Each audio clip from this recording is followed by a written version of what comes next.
عليكم ورحمة الله وبركاته.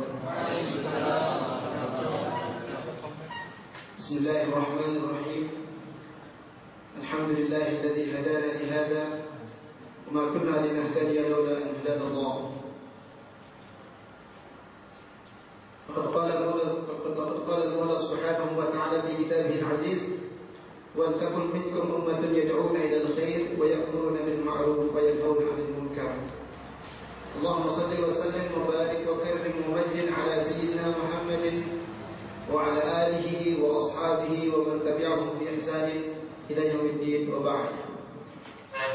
Yang kami hormati Bapak narasumber kita, dan yang kami hormati juga Bapak anak mudanya karena belum dihafal namanya.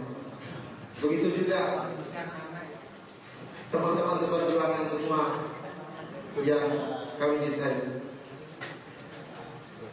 Sebelum kita masuk kepada inti acara, mungkin karena belum sebagian belum ada yang kenal namanya, yang dari kuliah syariah belum kenal. Begitu dekat saya misalnya kan. Begitu pula yang kita yang dari ribat Al-Atos dengan ribat Ghibru Wazir belum kenal saudara Ustaz kita, bapak narasumber kita dengan bapak nakuliah kita.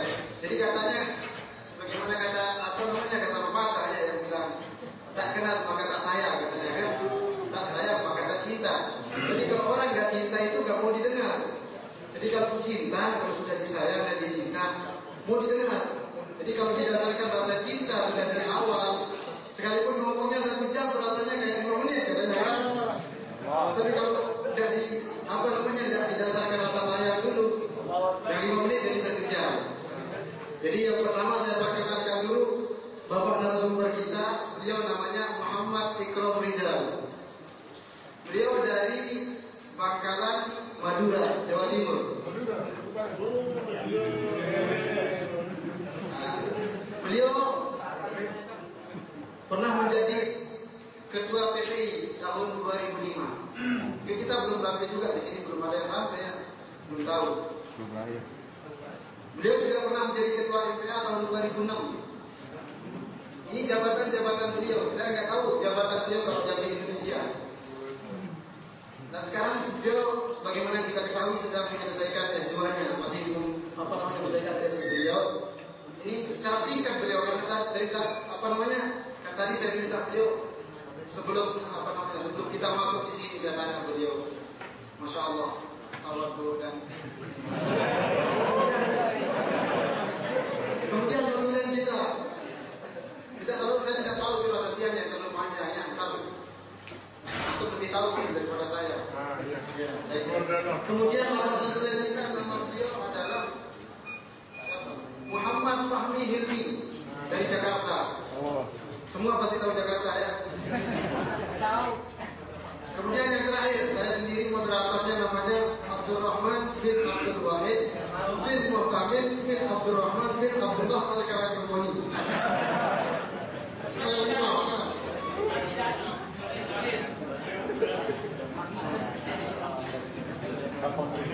Jadi saya berterima kasih sekali kepada beliau dapat mau hadir di tempat ini dan bersedia untuk membawakan makalah beliau, bersedia sebagai narasumber. Mungkin sudah capek beliau membuatnya, mudah-mudahan jerih banyak beliau diberi ganjaran oleh Allah Subhanahu wa taala. Dan sebelum kita memulai masuk ke dalam pembahasan intinya, mungkin kita sebelumnya kita memohon kepada Allah Subhanahu wa taala, mudah-mudahan Allah memberkahi waktu kita. Sebab waktu yang diberkahi oleh Allah Subhanahu wa taala waktu yang panjang, waktu yang sedikit bisa diperpanjang. Sekalipun sedikit, tapi Allah kan bisa memperpanjang waktu. Waktu Allah yang diciptakannya. Begitupun sebaliknya. Itu adalah kehendak Allah Subhanahu wa taala. Di sini sebagaimana yang kita ketahui pembahasan kita, mungkin saya tidak menyampaikan terlalu panjang dan beliau dapat menjelaskan lebih rincinya. Di sini pembahasan beliau, soalnya maklum saja ya, saya tidak terlalu bacanya tadi sebentar sekali karena baru tadi ada makalahnya. Nah, ketelah. Di sini ada beberapa pembahasan, cuma ringkasan isi daripada makalah yang beliau tulis di sini. Saya tadi sempat membaca sedikit dan Sudah saya rangkum isinya lebih jelasnya dia sendiri yang akan menjelaskan. Di sini isinya antara lain, pertama kita mulai dulu dari judulnya. Judulnya modernisasi dakwah, modernisasi dakwah Hadrami dan penerapannya di Indonesia. Kalau bahasa Arabnya apa? Bahasa Arabnya kan tajdid da'watil Hadrami fi bilad Indonesia. Di Indonesia, begitu Ustaz? Di bilad di Indonesia. Insyaallah. Nah, bukan ahli bahasa Ini ada beberapa. Yang pertama, poin yang dibahas kita dibahas tentang makna modernisasi. Modernisasi bagaimana kita bisa ketahui modernisasi itu artinya perubahan secara gampangnya gitu kan. Perubahan. Tapi kalau bahasa Arabnya kan terjadi.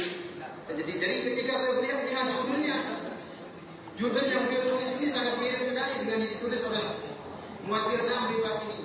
Republik Pimpinan Ribat ini Habib Abu Bakar Al-Adi. Beliau punya kitab, rata-rata kitab beliau banyak sekali begitu. Rata-rata banyak, karena saking banyaknya kitab beliau, sebagian banyak kitab beliau membahas tentang tajdidud dakwah. Apalagi sekarang tujuan beliau membahas tentang rukun agama yang keempat itu adalah tajdidud dakwah kata beliau. Maka ketika saya tadi melihat judulnya, saya senang sekali melihatnya dengan judul tajdidud dakwah, sesuai dengan pelajaran kita yang di sini.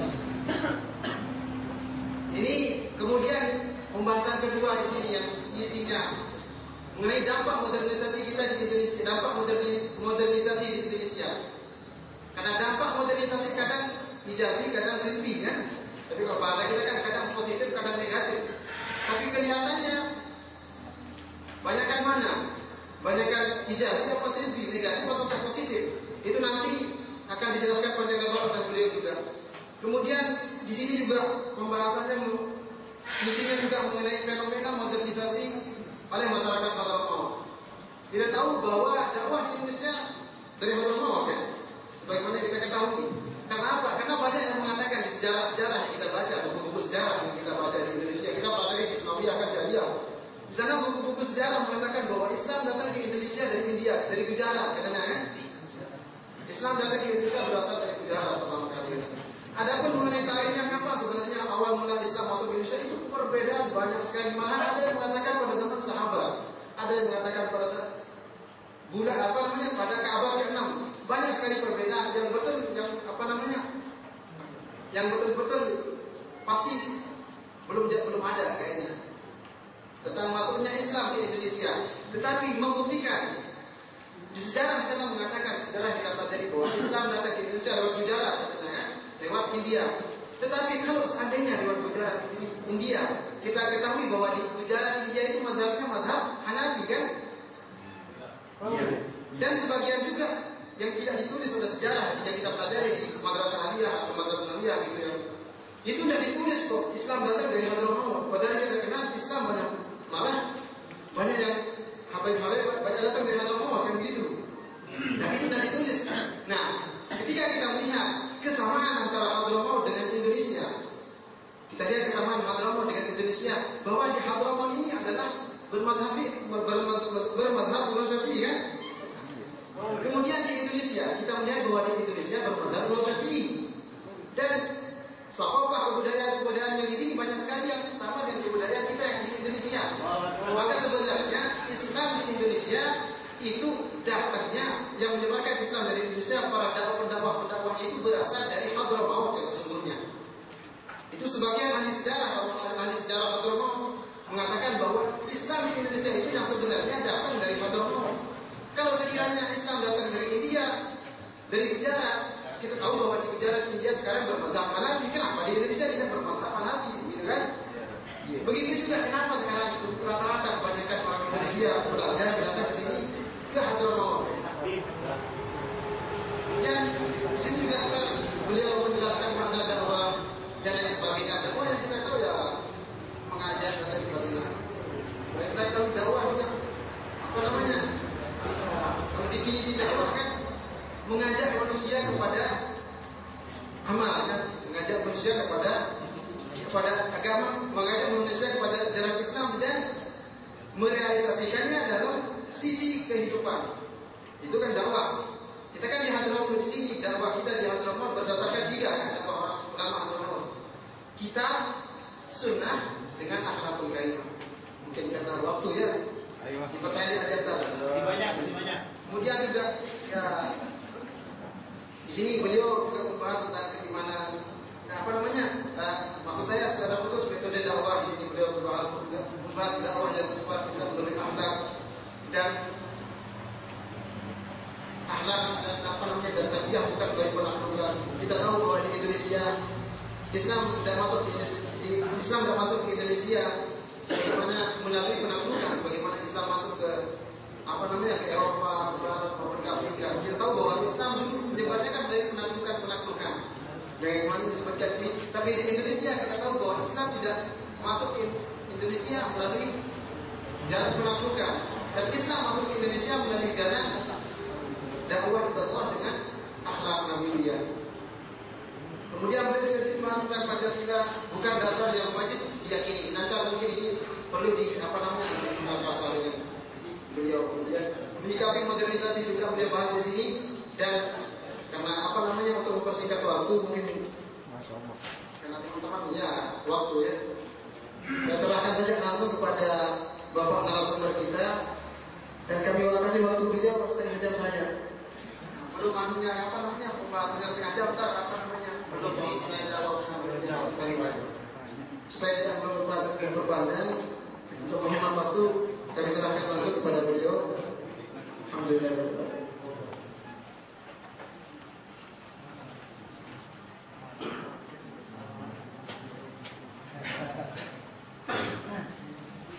Bismillahirrahmanirrahim. Assalamualaikum warahmatullahi wabarakatuh. Waalaikumsalam warahmatullahi wabarakatuh. Alhamdulillahirabbil alamin. Hamdan yuwafi ni'amahu wa yukafi'u mazidah.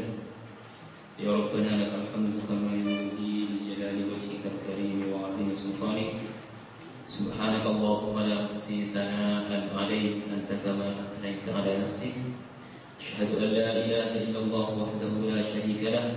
وأشهد أن محمدا عبده ورسوله اللهم صل وسلم على سيدنا محمد وعلى آله وأصحابه أجمعين نويت التعلم والتعليم والتذكر والتذكير والنفع والانتفاع والإفادة والاستفادة والحث على التمسك بكتاب الله وسنة رسوله والدعاء إلى الهدى والدعاء إلى الخير ابتغاء وجه الله ومرضاته به وثوابه سبحانه وتعالى أما بعد. Yang saya hormati Al-Muwajjihul Am Hibat Al-Abbas Al-Habib Al-Allamah Abu Bakar Al-Azili, yang kami hormati Musyrik Hibat Al-Abbas Syekh Saimi, para asatid Hibat Al-Abbas, para santri dan pelajar yang saya hormati juga Ketua Umum Persatuan Pelajar Indonesia, Dewan MPA, jajaran pengurus baik di pusat ataupun di cabang, para sahabat pelajar Universitas Al-Ahqaf yang sangat saya cintai, dan semua yang hadir pada kesempatan ini, termasuk dari rekan-rekan ribat Ugair Bawasir, sebagaimana dikatakan oleh saudara kita, ahlan usahlan marhaban. Alhamdulillah pada kesempatan ini kita bisa bersua, bisa bermuajahah, bisa berkumpul untuk membahas permasalahan yang terkait dengan modernisasi dakwah dan penerapannya di Indonesia. Tapi di sini sebelumnya saya minta maaf kepada rekan-rekan juga kalau di makalah ini banyak kesalahan-kesalahan, dan tentunya kesalahan itu dari saya pribadi. Tapi kalau boleh saya katakan, makalah ini sebenarnya ditulis dengan terburu-buru, karena sebenarnya saya pribadi hanyalah cadangannya. Jadi ketika rekan kami di Dirosat Kuliah tidak bisa mengisi acara ini. Kemudian saya demi berjalannya acara ini berusaha untuk menulis ini walaupun dengan terburu-buru, dan ini sudah diketahui oleh panitia juga.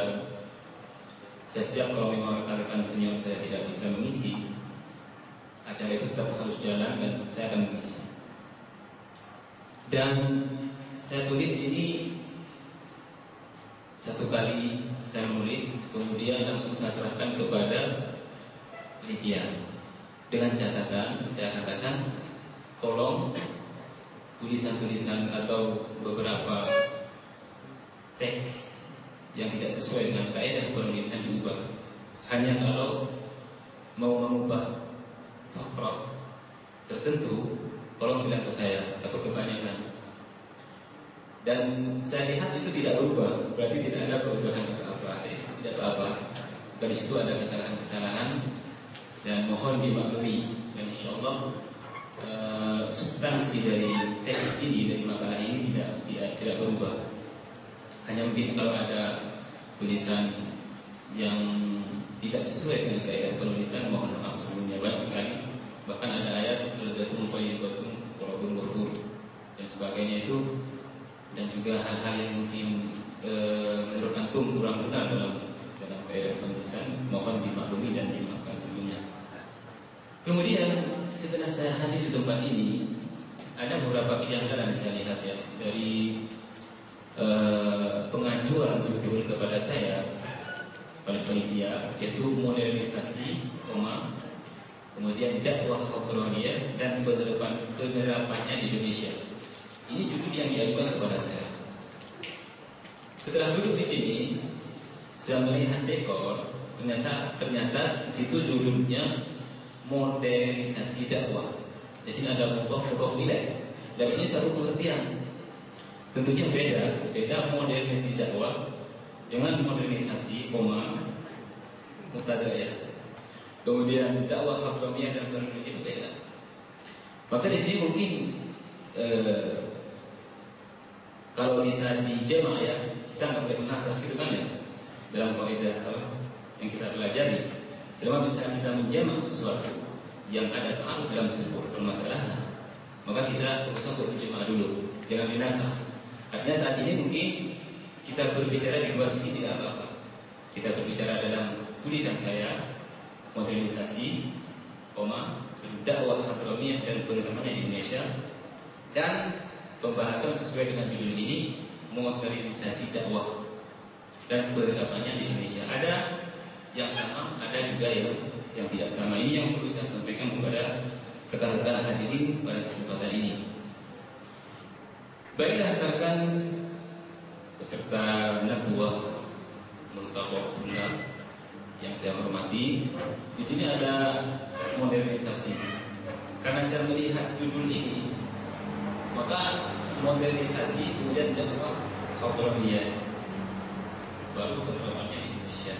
Jadi ada 3 skala besar yang harus dibahas tentunya, yang harus dipahami dulu, baru kemudian menentukan natijah hasil dari apa yang kita telahkan gitu. Nah, modernisasi sudah aku baca semua. Saya kira saya tidak perlu untuk membaca satu persatu apa yang sudah ada. Dan itu sudah membaca, dan di layar juga sudah ada juga tulisan-tulisan ini. Dan pengertian modernisasi banyak sekali tentunya ya. Hanya di sini modernisasi yang saya ingin sampaikan adalah perubahan dari satu ciri khas ke ciri khas. Banyak sekali pengertian modernisasi, ada syaratnya, harus uji dan sebagainya. Tapi ini perubahan dari satu ciri khas kepada ciri khas tertentu. Nah, yang ini disebabkan tentunya oleh faktor-faktor ekonomi yang sudah meningkat, atau perpolitikan yang sudah maju, ataupun sosial budaya yang sudah peradabannya sudah melewati kemajuan yang sudah ada dari tahun ke tahun kita lihat hari ini. Kemudian kita melihat modernisasi ini imbasnya di apa? Ini imbasnya di masyarakat. yang mana kita lihat itu terasa sekali pada remaja kita, Maka kita bersyukur berada di tempat ini, walaupun harus bersabar, walaupun harus terpisah dari keluarga, jauh dari keluarga. Karena memang ketika kita berada di tempat ini, kita berada di jalan yang benar tentunya. Nah, kita melihat remaja-remaja kita di Indonesia, pengaruh modernisasi, globalisasi dan westernisasi ini tiga istilah yang kayaknya berkaitan satu dengan lain. Artinya modernisasi, globalisasi, dan westernisasi. Kalau modernisasi sebagaimana yang saya sampaikan tadi, kalau globalisasi ini menyangkut kepada komunikasi global, gitu ya. Artinya di situ ada koneksi global yang mana mungkin menjadikan dunia ini lebih terasa simpel, gitu ya. Kalau dulu mungkin kita melihat Amerika itu jauh atau melihat Eropa itu jauh, sekarang tidak. Dengan membuka mouse, membuka komputer, membuka internet, kita sudah melihat dan bisa mengetahui apa yang terjadi di sana. Nah, globalisasi ini, ulama ya, dalam bahasa Arabnya, itu tidak lepas dari modernisasi. Nah, ini sekarang ini yang menjadi fenomena yang perlu kita sayangkan adalah adanya westernisasi ini. Karena globalisasi, modernisasi ini juga kita umat Islam mendahului mereka. Kita tidak bisa membendung modernisasi, globalisasi ini. Karena ini seperti fitrah dan tabiat dari zaman. Makanya Al-Quran itu adalah sesuai dengan zaman dan tempat dimanapun juga. Dan Rasulullah SAW itu rahmatan lil alamin. Tapi sekarang masalahnya westernisasi ke barat-baratan. Jadi kita ini melihat Indonesia, remaja kita, ya putra, ya putri, itu semuanya sekarang membanggakan dirinya atau merasa bangga dengan dirinya ketika mengikuti adat orang-orang Barat, orang-orang Eropa, Amerika, baik dari segi pakaian, kita dari segi lahiriah dulu ya, dari segi lahiriah. Bukan hanya di Indonesia, saya kira pelajar-pelajar yang ada di Timur Tengah pun itu terkadang mengidolakan budaya dari Barat yang mana budaya tersebut tentunya diciptakan oleh orang-orang Barat. Nah, dari situ kemudian di Indonesia kita lihat westernisasi ini sangat terasa sekali. Makanya Habib salah satu pemikir itu mengatakan bahwasanya di Indonesia sebagai negara yang komunitas terbesar dari umat Islam itu adalah sasaran utama untuk melemahkan agama Islam. Ini disampaikan juga oleh Fadlur Rahman, seorang pemikir Pakistan juga. Dan ini memang terasa sekali saat ini. Ini tidak sama tentunya di Indonesia di satu tempat dengan tempat yang lain. Mungkin di Jawa Timur atau di Jawa secara umum, dengan di Lombok atau di Sumatera atau di Sulawesi dan lain sebagainya. Karena selama ini yang gencar menerapkan syariat Islam itu ada di Aceh. Hal itu memang ada pengakuan juga ya, otonomi daerah dan undang-undang tersendiri di Aceh itu memang oleh Indonesia, sebab oleh pemerintah Indonesia sendiri itu diperbolehkan saat itu ketika beberapa pemerintahan tahun yang lalu. Dan itu memang punya sejarah tersendiri. Aceh punya sejarah tersendiri. Karena di masa lampau Aceh adalah pelabuhan yang dijadikan tempat untuk perdagangan itu ya, perdagangan. Dari situ semua. Dan juga para dai-dai yang datang dari Hadramaut itu melewati Aceh. Dari kapal dagang dulu. Ada pun tadi yang disampaikan oleh moderator tentang bahwasanya penyebar Islam itu adalah ulama-ulama Hadramaut, itu benar sekali memang. Dan kalau memang ada yang mengatakan bahwasanya Islam itu telah masuk sebelum itu, karena masa Wali Songo itu sekitar 600 tahun yang lalu begitu. Dan kita tahu di buku-buku kita, buku-buku sejarah, bahwasanya yang penyebar Islam Indonesia itu Wali Songo seperti itu, yang berasal dari Gujarat. Tapi juga Habib Salim Asy-Syadzili juga menegaskan mereka sebenarnya ulama Hadramaut yang sebelum ke Indonesia itu berada di India dulu, baru kemudian berdakwah ke Indonesia. Yang mana di Indonesia sampai di India saat ini terkenal dengan kabilah Khan. Kalau antum pernah mendengar Syahrukh Khan, Amir Khan, nggak tahu setelah diteliti ada dua Khan, ada dua kabilah Khan India itu. Khan yang pertama adalah keturunan dari Ummul Faqih yang dikubur di yang pesariannya ada di Zambal. Ummul Faqih itu yang menurunkan kabilah Khan di India. Dari situ kemudian sampai sekarang ada kabilah Khan yang itu nasabnya kembali kepada Ummul Faqih dari Hadramaut, ulama Hadramaut. Nah, baru kemudian keluarga Khan ini kemudian berdakwah ke Indonesia. Ada katanya kabilah lain Khan juga. Nah, ini banyak versi, tapi yang jelas tadi itu merupakan pelurusan saya kira. Ada pun yang mengatakan bahwasanya ini saya mau bicara sebentar tentang Islam, berarti dakwah berkaitan dengan Islam. Modernisasi juga tadi disebutkan. Karena pada dasarnya apa?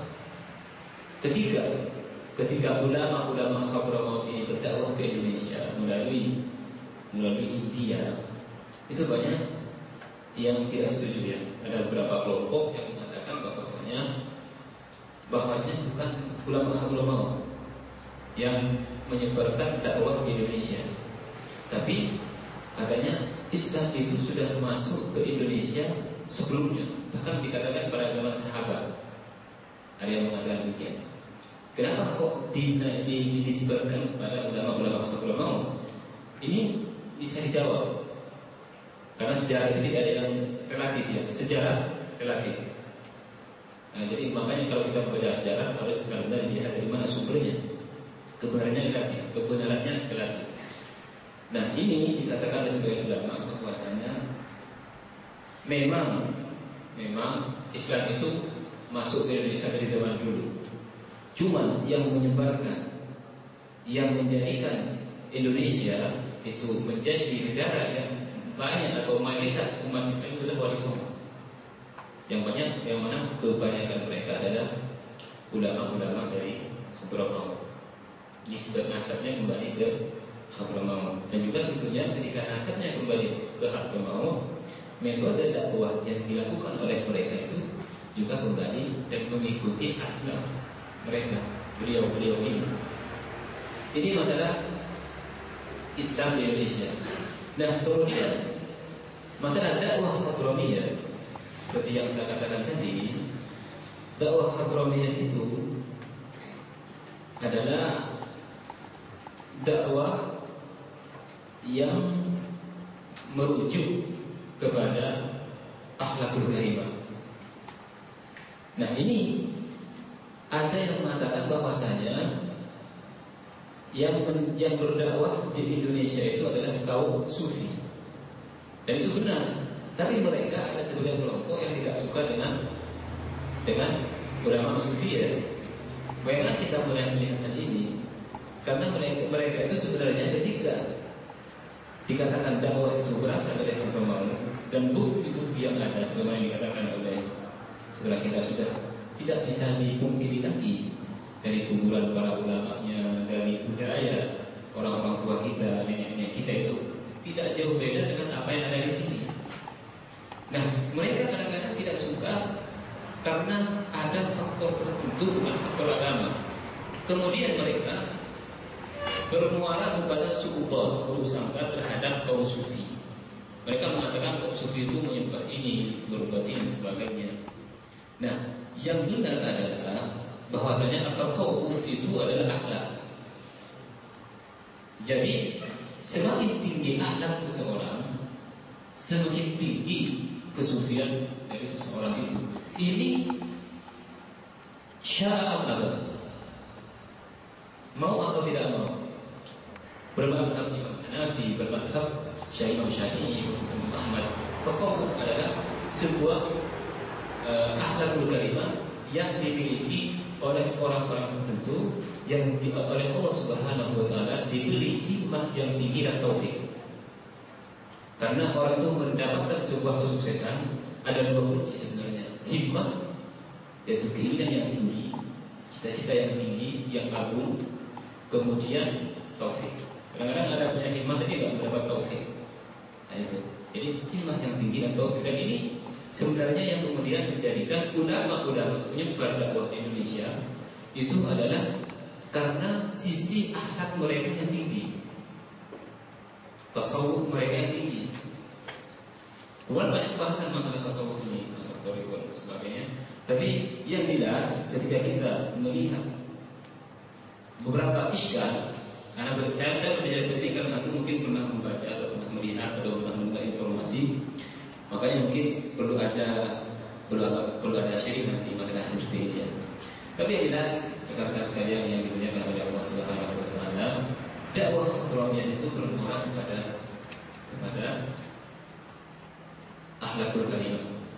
Dan Rasulullah sallallahu alaihi wasallam bersabda, "Innama bu'ithu liutammima makarimal akhlak." Dan ini juga dakwah seperti ini yang disampaikan oleh ulama-ulama khabrul umum, yaitu dengan menampakkan akhlakul karimah.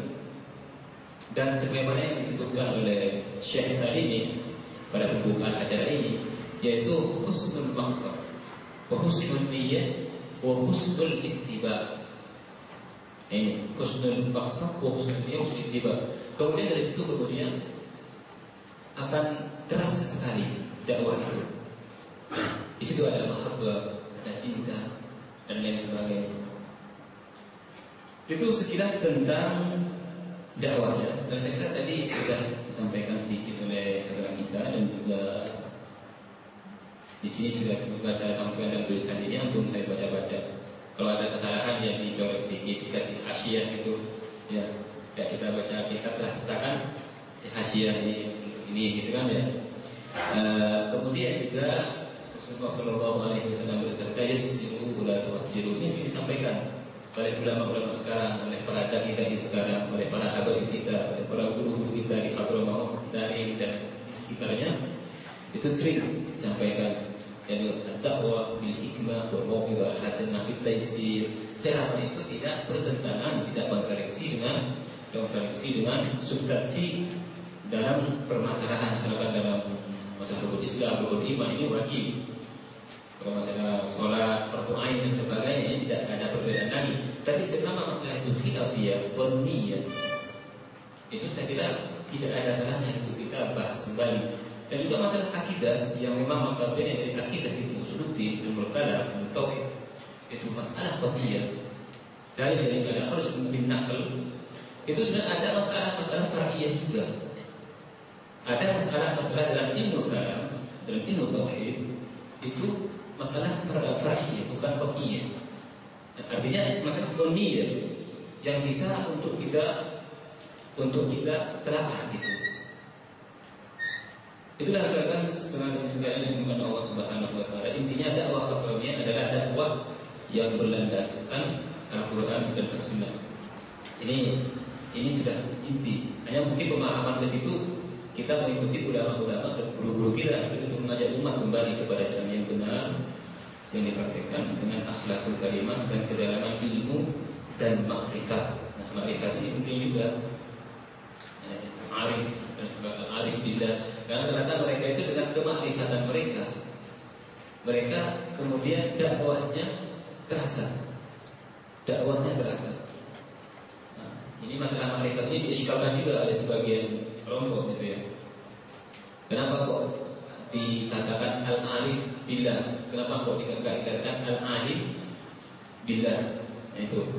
Karena mereka tidak suka ada ulama atau seorang alim besar, seorang wali misalkan dikatakan al-arif billah. Ada yang nggak suka seperti ini, sebagai kelompok nggak suka.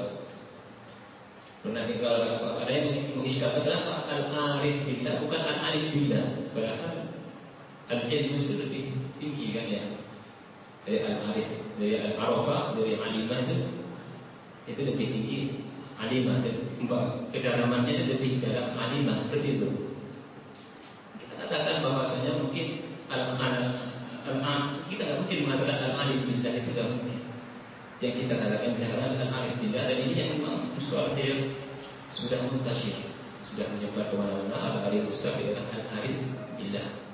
Kenapa bukan al-alim billah? Karena itu sifat yang biasanya kalau kita lihat dalam Al-Quran atau hadis ini disebutkan kepada al-alim. Al-alim itu min asmaul husna kepada Allah Subhanahu wa taala. Dan manusia saya kira ketika menyikapi Allah Subhanahu wa taala, menyikapi dengan keyakinan dari dalil-dalil nakli yang ada, baik dari Quran atau Sunnah. Kemudian saya sudah menunjukkan wali songo tadi, kemudian ini juga sudah mengenai peristiwa yang terjadi dalam proses Islamisasi di Indonesia. Ini Islamisasi di Indonesia. Islamisasi ada Islam menyebarkan Islam selama itu. Nah ini banyak periode ya. Periode sebelum masa penjajahan, yaitu yang diprakarsai oleh Wali Songo ketika itu. Periode masa penjajahan, kemudian setelah penjajahan, baru periode saat ini. Kalau kita kembali ke masalah politik, periode orde baru, dan setelah orde baru. Lah ini masing-masing periode, fase-fase yang ada itu beda cara berdakwahnya. Ketika di zaman Wali Songo itu tidak sama dengan di zaman masa penjajahan. Setelah masa penjajahan kemerdekaan, di awal-awal kemerdekaan bangsa kita, itu berbeda setelah terlepas dari reformasi itu ya kemarin. Baru reformasi. Ada sekarang reformasi belum bisa kita katakan sukses 100%. Nah ini menuntut kita untuk memperbaharui cara dakwah kita. Fikut tahawulan seperti yang disebutkan dari oleh Syekh Salimi dan Habib Abu Bakar Masyhur juga memiliki kitab ini, Fikut tahawulan, yang tentunya harus dipahami bagaimana kita berdakwah. Nah, kekakuan kadang-kadang menghalangi kita untuk sampainya dakwah kepada masyarakat. Karena kekakuan ini bisa timbul dari kurangnya telaah orang tadi. Ketika orang tersebut membaca sebuah kitab tertentu, terdoktrin untuk mengikuti apa yang ada di kitab itu, maka di situ kemudian ada kekakuan dalam berdakwah. Dan ini biasanya tidak akan bermanfaat dan tidak akan berimbas banyak atau artinya tidak banyak. Tapi ada itu dakwah bil hal wa bil maqal. Kita kadang-kadang melihat orang ingin berdakwah, ingin mengajak umat untuk kepada Islam itu ingin sempurna. Ini salah. Ketika kita sedang pulang ke Indonesia atau pulang ke Indonesia, masyarakat kita itu tidak sesuai, tidak sama dengan apa yang kita inginkan di sini. Antum di sini menginginkan umat kita baik, sholat semua, taubat, ini dan sebagainya itu ya. Kenapa? Karena kita tahu dalam fikih itu kita tahu menurut tidak baik, dosa besar ini, tidak dan sebagainya. Nah, ketika kita kembali ke Indonesia, ada tertentu atau prinsip-prinsip yang kita miliki itu kita pegang. Tapi ketika menyampaikan kepada seseorang ala qadrihi, dan ini menunjukkan kepada kecerdasan dari penyampaiannya. Ketika menyampaikan sesuatu sesuai dengan kapasitas dan dimiliki orang itu. Kalau orang tidak memiliki basic agama sama sekali, kemudian kita katakan kita bahasnya usul fikih, kita pegang kaidah-kaidah usuliyah dan sebagainya, kemudian kita bahas masalah qiyas yang sudah kita pelajari di sini sebagainya, salah. Malah nanti menimbulkan prasangka kepada orang. Ini kita. Ada sebagian lagi cara berdakwahnya lebih bagus lagi mengatakan bahwa orang yang tidak sesuai dengan dakwahnya itu keluar dari Islam, kafir. takdir, ini bid'ah, ini sesat bola. Dan ini sebenarnya sebuah kesalahan atau cara metode yang tidak benar dalam berdakwah. Karena kalau kita berdakwah dengan benar, kita pertama melihat diri kita dulu, memperbaiki niat kita, dan tentunya dengan ilmu. Saya katakan di sini bahwasanya dakwah hadraiyah berkisar pada hal tersebut. Ini saya ambil dari makalah tulisan yang disampaikan oleh Al-Habib Umar bin Hakim. Masalah ini itu keimanan yang kuat, ilmu, iktidah dan wasatiyah, dan beliau juga punya wasatiyah dalam hal ini. Terus pengamalan dan akhlakul karimah, kemudian kebersihan hati dan keikhlasan. Ini 4 yang kalau kita amalkan nanti di Indonesia itu akan terasa hasilnya. Kemudian juga berdakwah kita tidak dibenarkan untuk cepat berhasil, karena tugas kita adalah menyampaikan. Adapun hasilnya itu bukan kita kembalikan kepada Allah Subhanahu wa taala. Karena kalau orang ini cepat ingin berdakwah ini sama dengan orang yang cepat alim, itu tidak bisa. Ini yang termasuk dari al-ajalah masyarakat ini. Orang ingin cepat alim, begini saya sudah alim, itu tidak bisa. Butuh proses. Juga berdakwah seperti itu dalam segala hal. Itu jangan kita ingin cepat kita pulang ke Indonesia, kita jadikan negara kita seperti ini dan sebagainya. Kita lihat dulu kita di mana seperti itu. Nah, dengan memahami objek, kita kemudian tahu bagaimana cara untuk berdakwah. Dan tentunya ini masing-masing tempat memiliki karakteristik tersendiri. Yang berdakwah di Jawa Timur tentunya berbeda dengan yang berdakwah di Jakarta.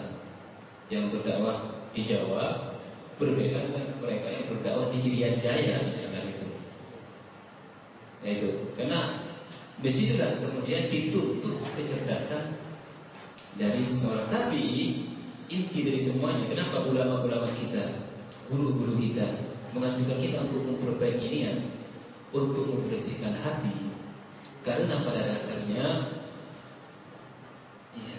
mau berhenti saya. Karena pada dasarnya ya, bahasa terakhir, gerak-gerik dari seseorang, baik secara lahir ataupun batin, itu kembali kepada ilham yang diberikan oleh Allah Subhanahu wa taala kepada hati orang tadi.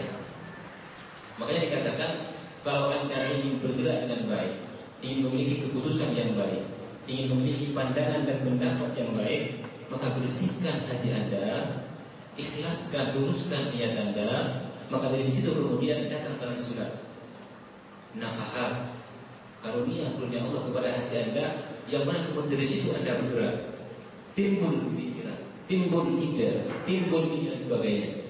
Makanya kemudian mana dibah maristasyarok ini istisyarah kepada siapa? Kepada orang yang memiliki kehalusan budi pekerti dan kebersihan hati.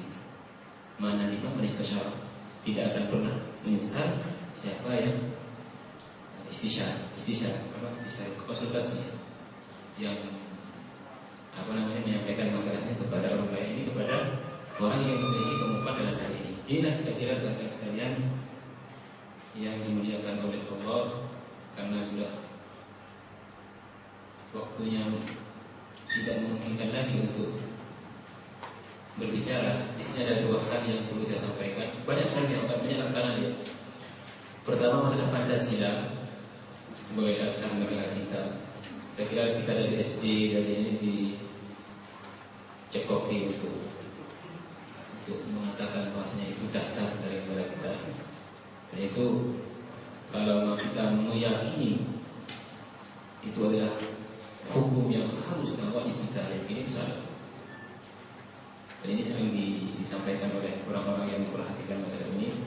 Tapi ini karena sekarang tidak ada pihak pemerintah ya, tidak ada dari KBRI, saya katakan intensinya ini masalah yang cukup apa namanya?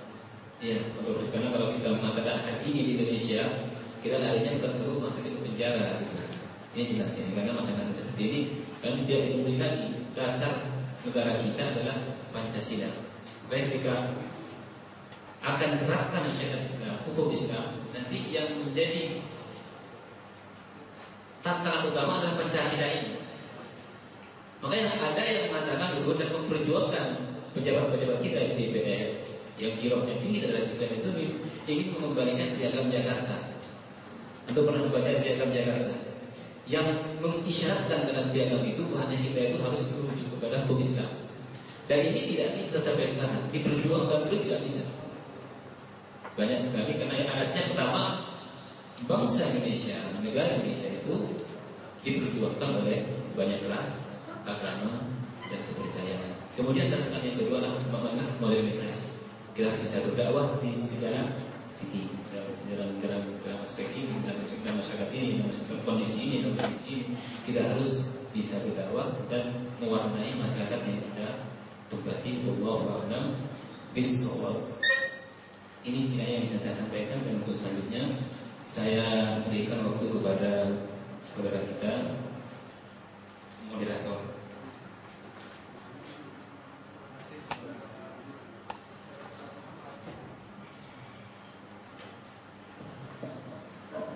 Terima kasih kepada Bapak Narasumber kita sudah memaparkan begitu jelas.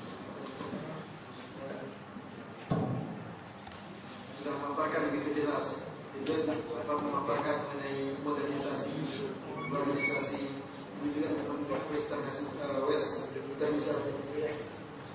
Saya kira sudah jelas sekali dari penjelasan beliau mengenai modernisasi, mana beliau menjelaskan modernisasi itu adalah perubahan dari ciri khas ke ciri khas. Jadi dengan westernisasi beliau jelaskan yaitu sifat kebarat-baratan, atau sebagaimana kita ketahui sekarang rata-rata notabene anak-anak muda sekarang, orang Islam khususnya anak-anak muda Islam kebarat-baratan, sudah sifatnya kebudayaan barat sudah dijadikan sebagai diagung-agungkan dari kebudayaan mereka yang justru lebih baik daripada kebudayaan barat yang jauh dari kebudayaan Islam. Begitu juga beliau sempat menjelaskan mengenai Islam yang sudah ada di Indonesia, yang saya kira tadi juga jelaskan bahwa dari pemaparan beliau bahwa Islam itu sudah datang di Indonesia sebelum Wali Songo, dan Wali Songo menyebarluaskan Islam ke seluruh Indonesia. Dan dari penjelasan beliau kita bisa memahami bahwa Islam itu sudah datang di Indonesia. Itu penjelasan beliau. Begitu juga penjelasan beliau mengenai dakwah, bagaimana cara berdakwah yang benar, bagaimana ada dakwah yang benar, ada dakwah yang salah. Penjelasan beliau. Dan dakwah yang benar tentu kita tahu dari firman Allah yang berbunyi ud'u ila sabili rabbika bil hikmati wal mau'izatil hasanah. Itu dakwah yang benar dengan hikmah dan pelajaran yang baik. Dengan hikmah dan pelajaran yang baik. Hikmah sebagaimana yang kata Sayyidina Umar, hikmah ini kan al-hikmah tuwallatul mu'min anna wajadaha fa huwa a'lam. Begitu kan pelajaran yang baik. Ini sebagian dari yang dijelaskan beliau tadi, dan masih banyak lagi tadi sebenarnya yang dijelaskan oleh beliau. Dan sebelum kita masuk ke sesi tanya jawab, mungkin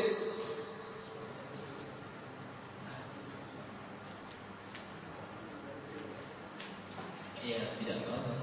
Mungkin kita kasih 10 menit atau tidak ada pertanyaan juga nggak apa-apa.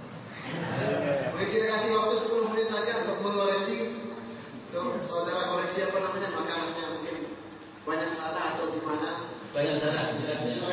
Makanya ini banyak sekali salahnya. Kalau Mungkin dikasih waktu dulu 10 menit, kita kasih waktu 10 menit saja untuk mengoreksinya. Sebelum kita masuk ke sesi pertanyaan.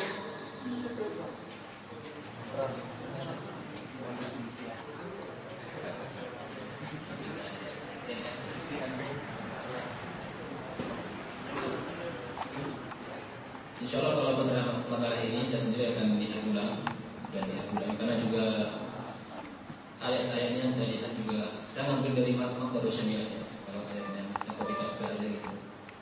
Kemudian artinya juga saya nggak punya terjemahan Al-Quran, saya bisa menerjemahkan tapi saya takut gitu untuk menerjemahkan tidak memiliki acuan, karena yang kalau terjemahan Al-Quran Indonesia yang warnanya merah itu diterjemahkan oleh ulama-ulama dari berbagai madhab yang tentunya memiliki kapasitas ilmu yang bisa kita percaya.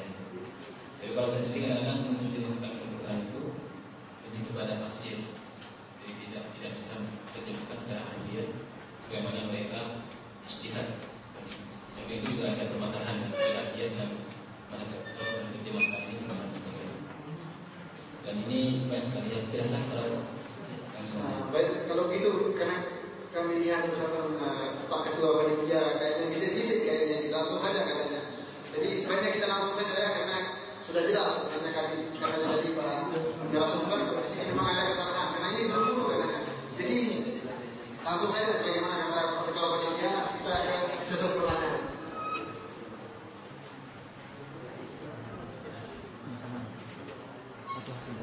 Belum kita sekali, tapi insya Allah kita sesi pertanyaannya 2 kali saja insya Allah. Tapi kalau nanti mungkin saya nggak bisa menjawab, saya pending nggak apa-apa kan ya?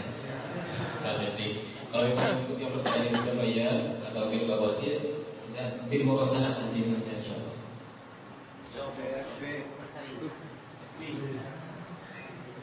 Ini untuk satu sesi pertanyaan kami kasih 3 pertanyaan saja. 3 pertanyaan.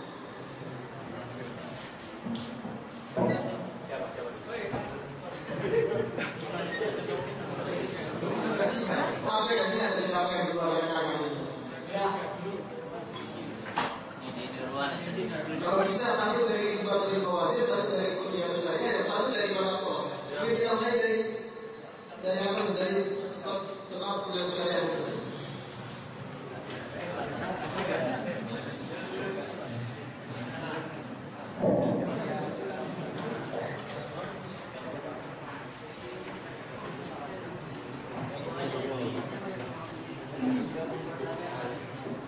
Ya, bismillahirrahmanirrahim. Assalamualaikum warahmatullahi wabarakatuh. Mungkin saya berdiri di sini sekaligus mau curhat ya. Curhat, Anda sebenarnya mau bertanya yang berkaitan dengan daerah saya, yaitu daerah Papua. Di sana terdapat sebuah kota yang bernama Kota Manokwari. Mungkin 2-3 tahun yang lalu telah diresmikan. Nama dari mana? Nama saya Wahyu, asalnya dari Jayapura, Papua. Siapa? Jadi saya ulangi lagi, ini berkaitan dengan daerah saya, yaitu Papua. Di sana terdapat sebuah kota yang disebut Kota Manokwari. Mungkin 2-3 tahun yang lalu telah diresmikan sebagai kota hijau. Dan otomatis pemimpin-pemimpinnya itu berasal dari kaum Nasrani.